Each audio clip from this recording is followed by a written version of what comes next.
வணக்கம். DSGS private limited companies discussion, psychology department discussion, all department conference meeting, kingdom countries discussion, world leaders discussion, doctor class discussion, status discussion, question answers discussion. Okay, information. Okay, relax. சரி, ஒரு ராஜாவாக நான் சொல்கிறது தெளிவான தினம் பொறுமை கேட்டுக்குங்க. அப்பாயின்மெண்ட் டிஸ்கஷன், அதாவது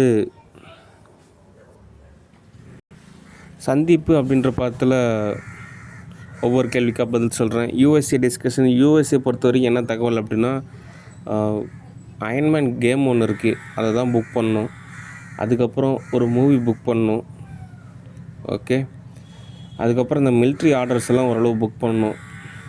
அதுக்கப்புறம் இந்த ஸ்பேஸ் ஜெட்டு, இந்த ஸ்பேஸ் ஸ்டேஷனு அப்படின்றதெல்லாம் புக் பண்ணணும். ஓகே, அடுத்து யூகேவை பொறுத்த வரைக்கும் ஒரு தனி நாடு, யூஎஸ்ஏ பொறுத்த வரைக்கும் ஒரு தனி நாடு. யூகே பொறுத்த வரைக்கும் அவங்க இருக்கக்கூடிய கேட்டு, அங்கே இருக்கக்கூடிய கிங்கு, அவங்கெல்லாம் எதிர்பார்க்குறாங்க. என்ன எதிர்பார்க்குறாங்க அப்படின்னா, பேசணும், பழகணும், அவங்க வாழ்வியில் வந்துட்டு ஒரு சந்தோஷமாக கொண்டாடணும் அப்படின்னு நினைக்கிறாங்க. ஆனால் அந்த பத்துக்கு நான் வந்துட்டு யூகேக்கு போகணும், அது எப்படி சாத்தியமாகும் அப்படின்றது ஒரு கொஸ்டினாக இருக்குது. அதனால் ஏதோ ஒரு மூவியில் புக் பண்ணால் அவங்க ஓரளவு எந்த வகையிலையும் ஏற்படுத்த மாட்டாங்க. டெபாசிட் ரெசிப்ட் கேஷ் கொடுத்தாலுமே அவங்கக்கிட்டே அளவுக்கு அதிகமாக கேஷ் இருக்கிறனால அவங்களுக்கு கேஷ் தேவைப்படுறது அப்படின்றத விட மூவிஸு, ஆறுதல், ஒரு அரவணைப்பு, ஒரு மகிழ்வு இப்படின்ற ஒரு பதம் தான் அவங்களுக்கு தேவைப்படுது. ஓகே, அதனால் அவங்கள அந்த வகையில் தோது பார்த்தோம் அப்படின்னா அவங்க யூஎஸ்ஏ மேலே எந்த வகையிலையும் ஏற்படுத்த மாட்டாங்க. ஓகே, அடுத்து நாசா அமைப்பை பொறுத்த வரைக்கும் முழுமையான ஒரு பாதுகாப்பு தேவை, நிறையா ரிசர்ச் செய்யணும். அடுத்து ஃப்ளைட்டு, இந்த ஃப்ளைட்டில் பயணிக்கிறவங்களே சரி, அதாவது இந்த பைலட் ஆகட்டும், அந்த ஏரோஸ்பேஸ் இன்ஜினியரிங் டெக்னாலஜி ஆகட்டும், அதை படிக்கக்கூடிய நபர்களுக்கும் ஸ்காலர்ஷிப் வழங்கப்படும். ஓகே, அதாவது இந்திய மதிப்படி பார்த்திங்கன்னா மாதந்தோறும் 1 லட்ச ரூபா வழங்கப்படும். எதுக்காக அந்த தொகை அப்படின்னா, அவங்களுக்கு தேவையான உணவு, உடை, அது இல்லாமல் இப்போ இருக்கக்கூடிய நிலைமையை விட அதிகப்படியான assignment, project, theory class, practical class இருக்கும். ஏன் அப்படின்னா, அதிகப்படியாக இனிமேல் ஃப்ளைட்டில் தான் பயணிக்கிற மாதிரி இருக்கும். இப்போ எப்படியெல்லாம் பேருந்தில் பயணிக்கிற மாதிரி ஒரு காலகட்டம் யதார்த்தமாக இருக்கோ, ஃப்யூச்சரை பொறுத்த வரைக்கும் எல்லாமே ஃப்ளைட்டில் தான் பறக்கணும். அப்படின்றப்போ ஒரு தரமான ஒரு ஃப்ளைட் அப்படின்றது தேவை. அப்படின்றப்போ நல்லா படித்த ஒரு ஏரோஸ்பேஸ் இன்ஜினியரிங்கால் தான் ஒரு நல்ல ஃப்ளைட்டை வந்துட்டு டிசைன் பண்ணுறதுன்றது தோதாக இருக்கும். அதே மாதிரி பைலட் அப்படின்றவங்க அவ்வளோ அக்யூரேசியாக ரொம்ப பர்ஃபெக்டாக வந்துட்டு ட்ரெயின் ஆகணும். அப்போ தான் ஃப்ளைட் ஓட்டுறதுக்கு கரெக்டாக இருக்கும். அதே சமயத்தில் ஃப்ளைட்டு நடுவானில் பறந்துட்டுருக்கு, திடீர்னு ஏதோ சேதாரம் ஆச்சுன்னா அத்தனை பேரும் ஃப்ளைட்டில் இருந்து ஒரு பேராஷூட்டில் குதிக்கிற அளவுக்கு ட்ரைனிங்கில் இருக்கணும்.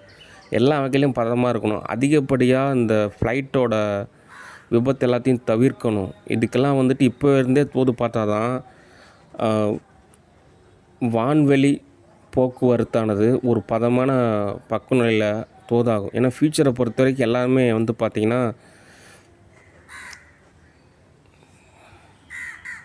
Flight, private jet, space ship, aircraft, இந்த ஸ்பேஸ் ஸ்டேஷன் இந்த மாதிரி தான் இருக்கும். ஓகே, அதிகப்படியாக யாரோ ஒரு சில பேர் இந்த கடல் வழி பயணம் மேற்கொள்வாங்க. மற்றபடி அதிகப்படியாக எல்லாருமே நிலத்துலேயும் ஆகாசத்துலேயும் பறக்கிற மாதிரி தான் இருக்கும். அதனால் ஏரோஸ்பேஸ் இன்ஜினியரிங் சம்மந்தமான படிநிலையை பொறுத்த வரைக்கும் அதிபயங்கரமாக தோது பார்க்கணும். ஓகே, சரி, அவ்வளோதான் யூஎஸ்ஏ பொறுத்த வரைக்கும். அடுத்து யூஎஸ்ஏ பொறுத்த வரைக்கும் எனக்கு கேஷ் தேவை. அந்த கேஷை வந்துட்டு நிறைய பேர் டொனேஷனாக எனக்கு கொடுக்கறதுக்கு ரெடியாக இருக்காங்க. அவங்க வந்துட்டு என்கிட்ட கேஷ் கொடுத்தாங்க அப்படின்னா நான் வந்துட்டு யூஎஸ்ஏக்கு வருவேன், அவங்க கூட நான் ஸ்டே பண்ணுவேன். ஓகே, அது கம்பெனியாக இருந்தாலும் சரி, தனிநபர் ஃபண்டாக இருந்தாலும் சரி, மொத்தத்தில் யூஎஸ்ஏலேருந்து எனக்கு கேஷ் கிடைச்சா தான் நான் யூஎஸ்ஏக்கு வரத்துக்கு எனக்கு தோதாக இருக்கும். ஓகே, அடுத்து யூஎஸ்ஏ பொறுத்த வரைக்கும் எல்லோரும் ஜெபம் பண்ணுங்க. என்னோடய நிலைமை எல்லாத்தையும் ஒரு சமநிலை ஆகணுன்றதுக்காக எல்லா சர்ச்லையும் ஜெபம் பண்ணுங்க. நான் சர்ச்சுக்கெலாம் வந்ததுக்கப்புறம் நான் நிறையா காசு கொடுக்குறேன், டொனேஷனாக கொடுக்குறேன். ஓகே, நிறையா பேருக்கு சாப்பாடு கொடுக்குறேன், ட்ரெஸ் வாங்கி தரேன், வீடு வாங்கி தரேன். ஓகே, உங்களுக்கு தேவையானது எல்லாமே நான் தூதாக அமைச்சு தரேன். ஓகே. அதனால் எல்லோரும் யூஎஸ்ல இருக்கிறவங்கலாம் கொஞ்சம் ஜெபம் பண்ணுங்கள், என் நிலைமையெல்லாம் கொஞ்சம் சரியாகணும் அப்படின்றதுக்காக. ஓகே. சரி, நான் உங்களை திரும்ப கூப்பிட்றேன். அடுத்த தகவல். சரி, அடுத்த அப்பாயின்மெண்ட் டிஸ்கஷன். அடுத்த அப்பாயின்மெண்ட் யார் அப்படின்னா, முதலாவது யதார்த்தமான ஒரு கூற்று. அந்த வகையில் இந்த சாந்தி அப்புடின்னு சொல்லிட்டு எங்கள் ரிலேட்டிவில் ஒருத்தர் இருக்காங்க. ஆரம்பத்தில் மாயனை லவ் பண்ணாங்க. அதுக்கப்புறம் இப்போ கல்யாணம் பண்ணிட்டு போயிட்டாங்க. ஒரு குழந்த இருக்குது. அவன் ஹஸ்பண்டு ஒரு 4 இடத்துல நிலம் வாங்கியிருக்காரு. ஒரு நகை கொஞ்சம் வச்சுருக்காங்க. ஓரளவு சொத்து பத்து இருக்குது. ஆனால் அது எல்லாத்தையும் கடந்து அந்த கேரக்டர் வந்துட்டு என்னையே ஃபோக்கஸ் பண்ணுது. அது கூட இந்த காமாட்சியும் ஃபோக்கஸ் பண்ணுது. இந்த காமாட்சியும் இந்த சாந்தியும் சேர்ந்து என்ன பண்ணுறாங்க அப்படின்னா, கிட்டத்தட்ட ஒரு 2 வாரமாக இருக்கணும். 2 வாரத்துக்கு கொஞ்சம் 2 வாரம் 1 வாரம் இருக்கும். மொத்தமாக ஒரு 3 வாரம் கூட எடுத்துக்கலாம். அப்படியே மலமானது சட்னி மாதிரி, மாவு மாதிரி அப்படி தான் வருது. கட்டியாக வர மாட்டேங்குது. அது காரணம்னா இவங்க தான். பாத்ரூம் போகும்போதெல்லாம் இவங்கள நான் கூட்டிகிட்டா போக முடியும். சின்ன வயசில் பாத்ரூம் போகிறப்ப அதை அறியாத பருவம். சரி, பாத்ரூம் 2 பேரும் ஒட்டுக்கா போனால் திரும்ப வந்தோம். இப்போ இந்த காலகட்டத்தில் இவ்வளோ வயசானதுக்கப்புறமும், அதாவது சமுதாய வாழ்வியலில் படிநிலையில் கடந்த ஒரு பதத்தில் சொல்கிறேன். இப்போவும் பாத்ரூமுக்கு ஒன்றா போயிட்டு ஒன்றா வர்றது அப்படின்றது எப்படி சாத்தியமாகும்?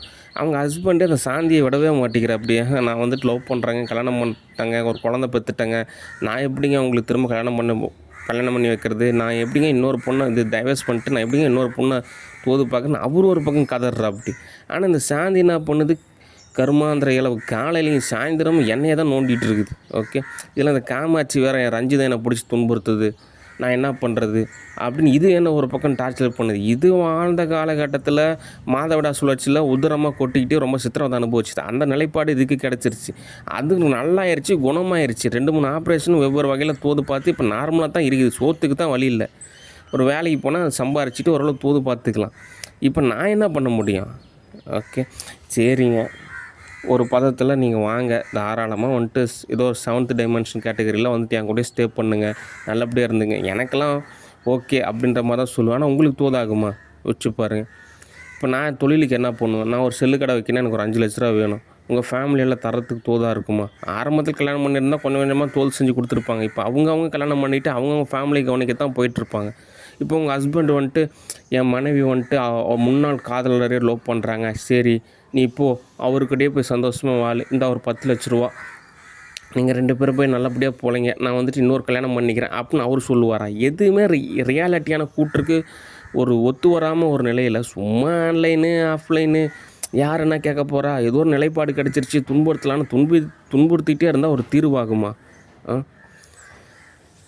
அதனால் இவங்களை பொறுத்த வரைக்கும் அவங்க என்ன நினச்சிக்குவாங்கன்னா, நாங்களாம் ரொம்ப மெச்சூரிட்டியாக இருக்கேன், ரொம்ப மெச்சூரிட்டி, அடுத்த ஜனாதிபதி பதவி கொடுத்தா கூட நிர்வகிக்கிற அளவுக்கு மெச்சூரிட்டி அப்படின்னு இவங்க நினச்சிக்குவாங்க. ஆனால் யதார்த்தமான ஒரு கூற்று என்னன்றது புரியல. சும்மா ஒரு சூப்பர் மார்க்கெட்டுக்கு போய் மாதம் 4000 சம்பாரிச்சா குடும்பம் நடத்த முடியுமா? இதில் வர பொம்பளை பொண்ணாக இருக்குது. அது வந்துட்டு காலேஜ் படிக்க வைக்கணும், அதுக்கு முன்னாடி ஸ்கூலில் படிக்க வைக்கணும், அதுக்கப்புறம் நகை செஞ்சு வைக்கணும், கல்யாணம் பண்ணுறதுக்கு செலவு இருக்குது, அதுக்கப்புறம் குழந்தை பார்த்து அதுக்கு செலவு இருக்குது, அப்புறம் வளகாப்பு இருக்குது. எவ்வளோ பொண்ணாக பிறந்துச்சுன்னா அதுக்கு செலவு செஞ்சுட்டே தான் இருக்கணும் அப்படின்ற மாதிரி ஒரு கான்செப்டில் தான் இந்த இங்கே இருக்கக்கூடிய பதம் இருக்குது. ஆனால் அப்பர் கண்ட்ரீஸை பொறுத்த வரைக்கும் அப்படிலாம் கிடையாது. ஒரு குறிப்பிட்ட வயசு வரைக்கும் பேரண்ட்ஸ் வளர்த்துவாங்க. அதுக்கப்புறம் அவங்களுக்கே ஒரு காசு கொடுத்து நீங்கள் தனியாக சுயமாக வளருங்கன்னு சொல்லிட்டு ஓரளவு பதமாக அமுச்சு விட்ருவாங்க. ஓகே. அதனால் யதார்த்த ரீதியாக மலமானது கட்டியாக தான் வரணும். நானே காசு இருந்தால் அந்த மாதிரி என்கிட்ட வசதி இருக்குது, காசு இருக்குது, அப்புறம் ஒரு ரூம் இருக்குது, நீங்கள் வந்து ஸ்டே பண்ணிக்கலாம், 3 வேளை அங்கே சாப்பிட்டுக்கலாம், உனக்கு தேவையான துணிமணி கிடைக்கும், பேங்க் பேலன்ஸில் உனக்கு காசு போட்டு கொடுத்துட்றேன், நீ வந்துட்டு ஏடிஎம் கார்டு பயன்படுத்தி அந்த காசு எடுத்து செலவு பண்ணிக்க. அப்புறம் வேறு என்ன வேணும்? எனக்கு பகல் டைம்லாம் வேலை இருக்கும், உன்னைக்கிட்டலாம் டைம் பாஸ் பண்ணிகிட்டு இருந்தோம்னா எனக்கு போதாகாது. நைட் டைம் தான் ஒரு 9 மணிக்கு மேலே தான் வந்து என்ன எதை நான் பேசுவேன், பழகுவேன். ஓகே. அப்படின்றத பதம் தான் நான் உங்களுக்கு தெளிவாக சொல்லி புரிய வச்சுருவேன். ஓகே. அதனால்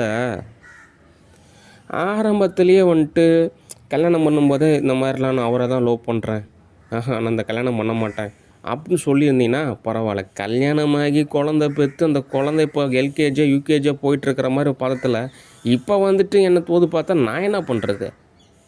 ஓகே. அதனால் என்ன தான் தீர்வு அப்படின்னா, எனக்கு தோதாச்சுன்னா தான் நான் அவனை கூப்பிடுவேன். ஓகே.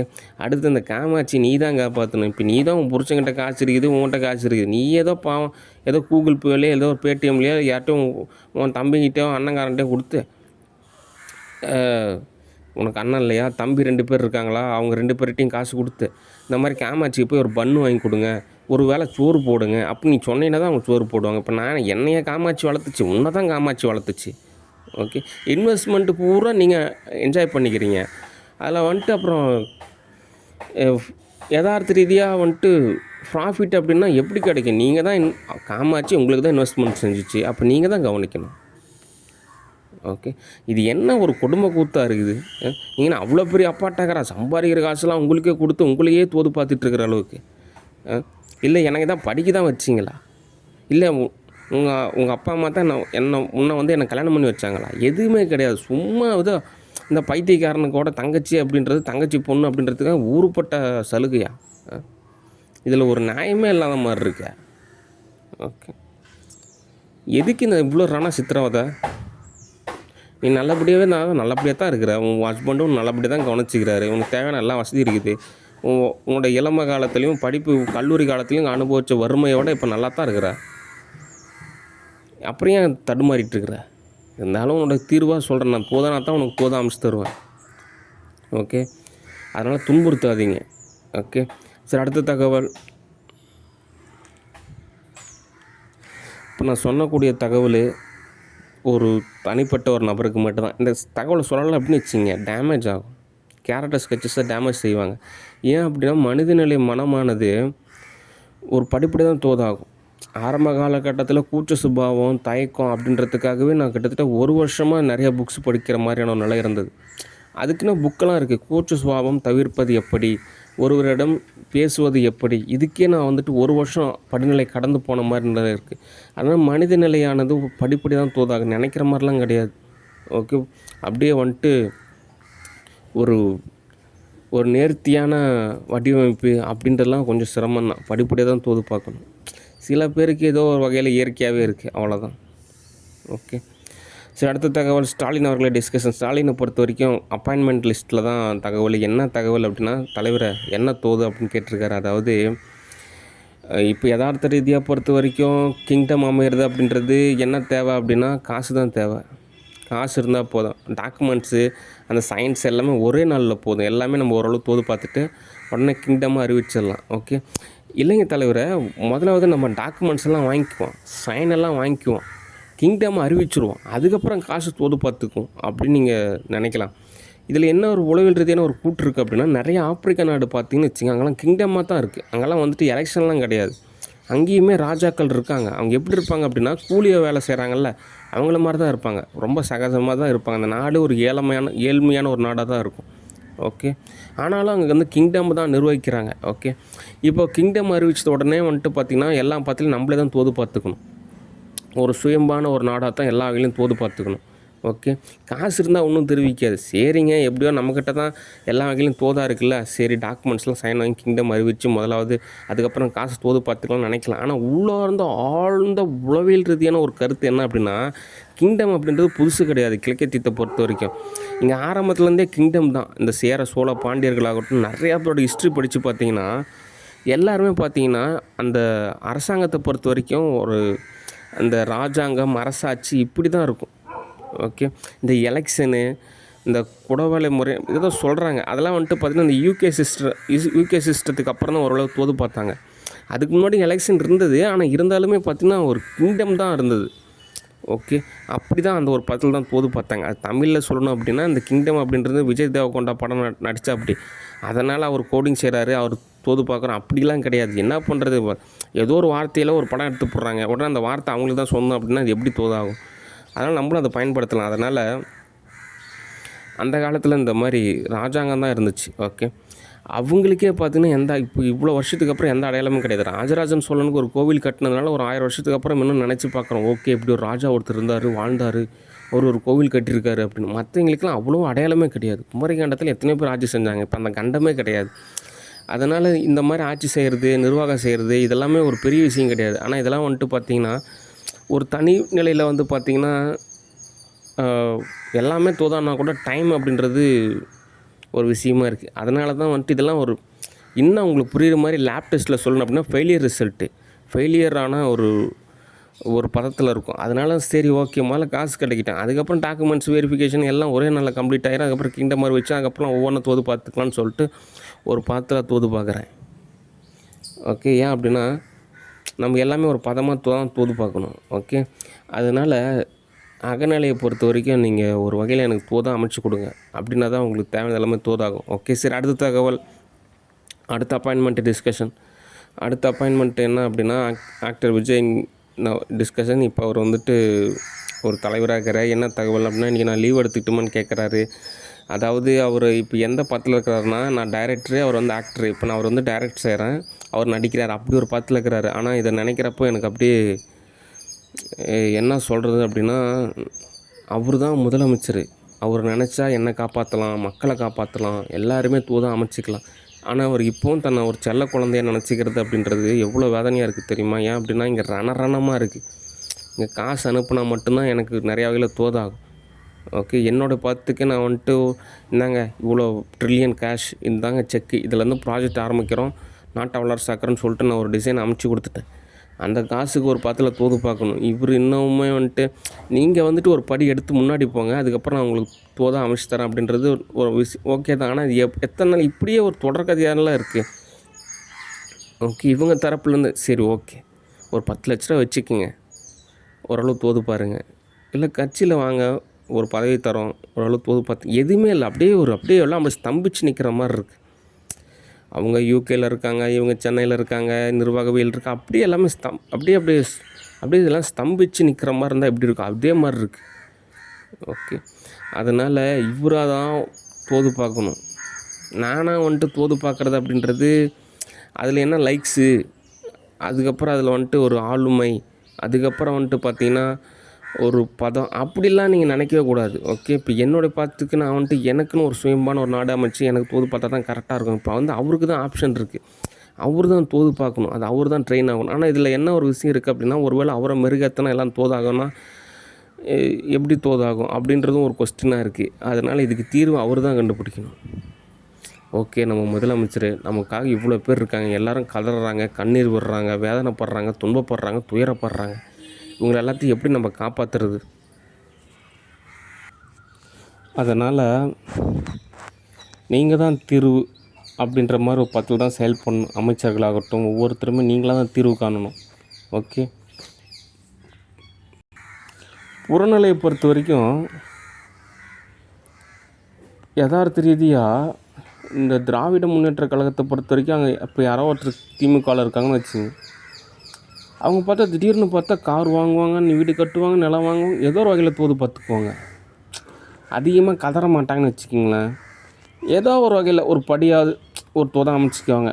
ஆனால் டிவிக்கே பொறுத்த வரைக்கும் எல்லாருமே கொஞ்சம் கதற மாதிரி இருக்குது. ஓகே, அதனால் யதார்த்த ரீதியாக என்ன ஒரு வீடு காரு தோதை அமைஞ்சிச்சுன்னா பரவாயில்ல, அந்த ரிச் லைஃப் ஸ்டைலை தான் நீங்கள் யோசிக்கணும். ஓகே, அப்போனா தான் பதமாக அமையும். அடுத்து அகநிலையை பொறுத்த வரைக்கும் திவ்யா சாஷாங்களை பொறுத்த வரைக்கும் நான் கிட்டத்தட்ட ஒரு 1000 மூவிஸாவது புக் பண்ணால் தான் ஒரு பதம் அப்படின்றது எனக்கு தோதாகும்.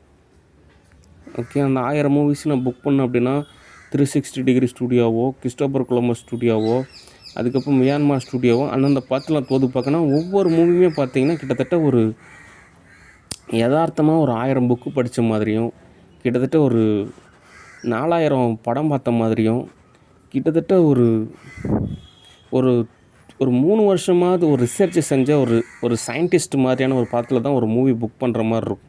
இப்படி ஒவ்வொரு மூவியுமே ஒரு 1000 மூவிஸ் எடுக்கணும் அப்படின்னா அது எவ்வளோ சிரமம் தெரியுங்களா? அதுக்கெலாம் உண்மையிலுமே நிறைய காசு தேவை.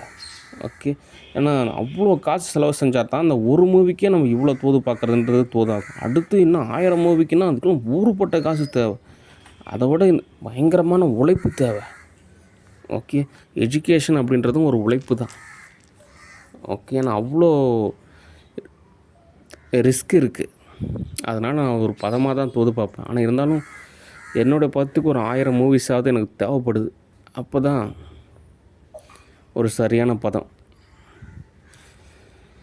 சரி, அடுத்த தகவல், அதாவது அடுத்த அப்பாயின்மெண்ட் டிஸ்கஷன். அடுத்த அப்பாயின்மெண்ட் யார் அப்படின்னா ஆக்டர்ஸ் நயன்தாரா அவங்க தான் டிஸ்கஷன். சரி, என்ன தகவல் அப்படின்னா, ஒரு டைரக்டர் நான் சொல்கிறது தெளிவான தினம் பொறுமை கேட்டுக்குங்க. அதாவது பாஸ்ட் அப்படின்னாலுமே ஆரம்ப காலகட்டத்தில் நீங்கள் தேடி வந்தது அப்படின்றது